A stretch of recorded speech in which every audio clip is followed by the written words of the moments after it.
Welcome to the podcast where we're going to be delving deep into the minds of the most notorious criminals. Today we're going to be talking about Jeffrey Dahmer and how he shocked the nation. And today joining me is Patrick.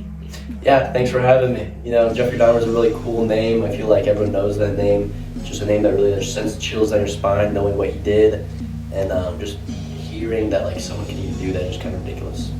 So, Dahmer's story begins in the late 1970s in the Bath Township, Ohio. And his first murder was committed in 1978 when he was just 18 years old. And a young hitchhiker named Stephen Hicks, Dahmer picked Hicks up under the idea that he was giving him a ride and inviting him over for a drink. But Hicks wanted to leave, and then Jeffrey, he panicked.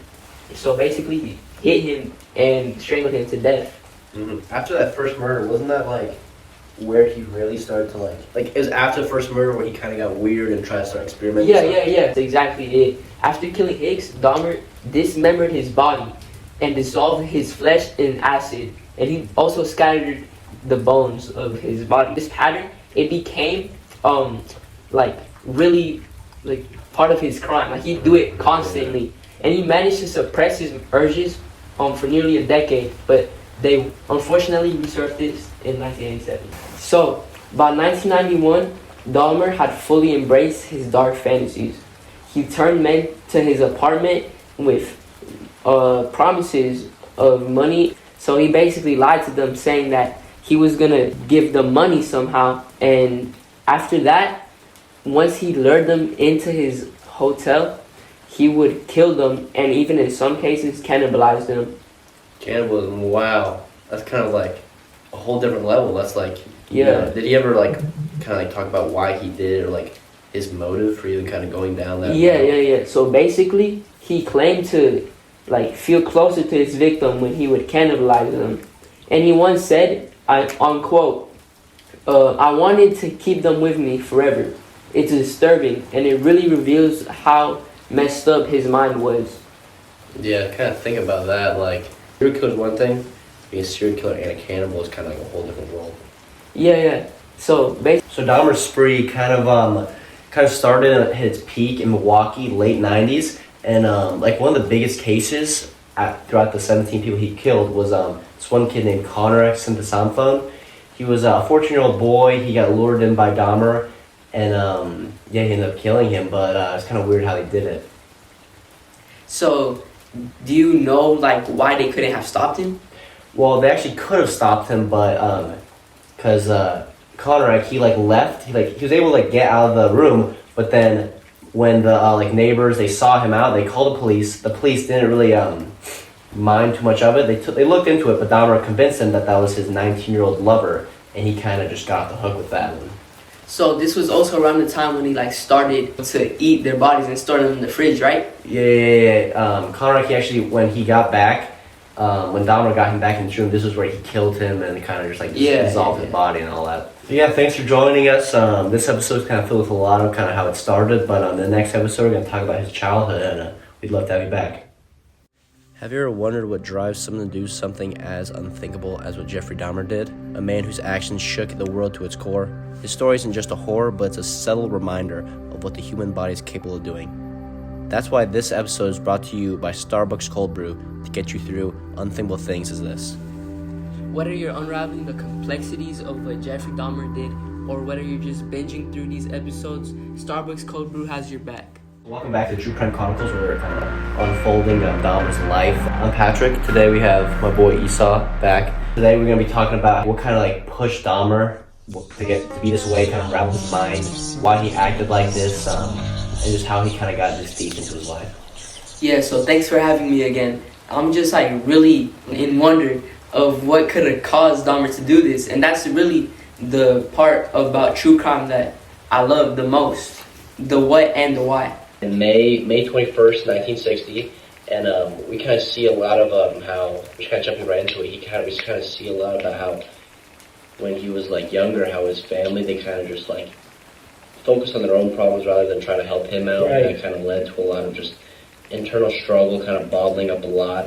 He didn't have a mentor, a father figure or something like that, to kind of help him out. But his parents do talk about how like they saw him when he was younger, like struggling with like killing like dead animals. That's what he tried to kind of get out his like pent up aggression on.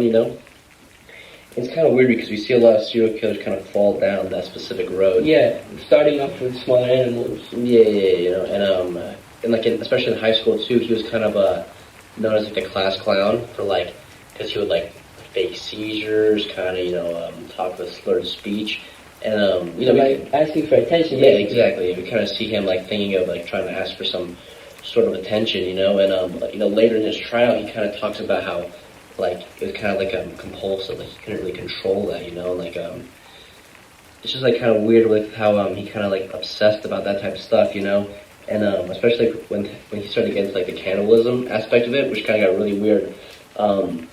He kind of talked about the cannibalism being more as like a way to get the victims of part of it. Yeah, exactly. Try to get them, closer to him and like try to build like a tighter bond, tighter relationship. And this just kind of like puts us down that rabbit hole of like how he thought, because what kind of sick person views a relationship as this distorted, image of relationship rather than building a relationship between two people, have it being one person eating the other person, and this kind of he kind of like struggled with always wanting to dominate, always having a complete control, like that's power. That's why he did what he did to his victims, kind of drugged them and just made sure that he like it goes like a puppy, like there's a raptor on his finger, he could do whatever came to his mind, and this was just kind of like another just fact that shows he knew what he was doing. All right, so as we wrap up the second episode, I feel like we got a good discussion about how like how people kind of like fall into like this like this just like how like he thought, like how he just kind of like thought about how like just like how the horror of like his like mind, into a window of like the darker side of humanity, like how people can act, how dirty people can get, But I just like to thank you for coming and yeah, thank you for having me. Yeah, just excited for the third episode. Tune in for the third episode. Yep.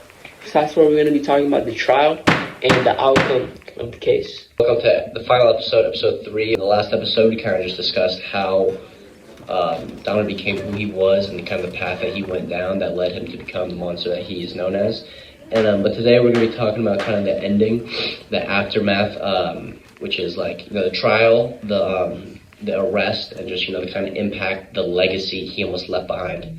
Today we'll be joined by Esau. Yeah, just to be a good episode, and just tune in.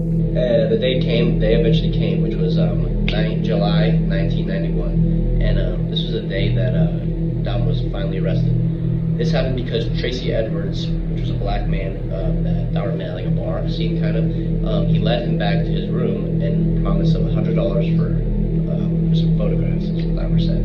And while Dahmer was kind of preoccupied, Tracy Edwards was able to get out, to kind of escape. And we kind of see this a lot with how in the Netflix documentary, how they were talking about how they smelled like a really bad smell. Yeah. And Dahmer's just said, just kind of blamed on like spoiled meat, And that Tracy Edwards guy, when he escaped, he was able to track down the police, and they saw like he was like drugged, really messed up, and they brought him back to Dahmer's place. This is where they arrested Dahmer, and they found evidence to all 17 of his murders. And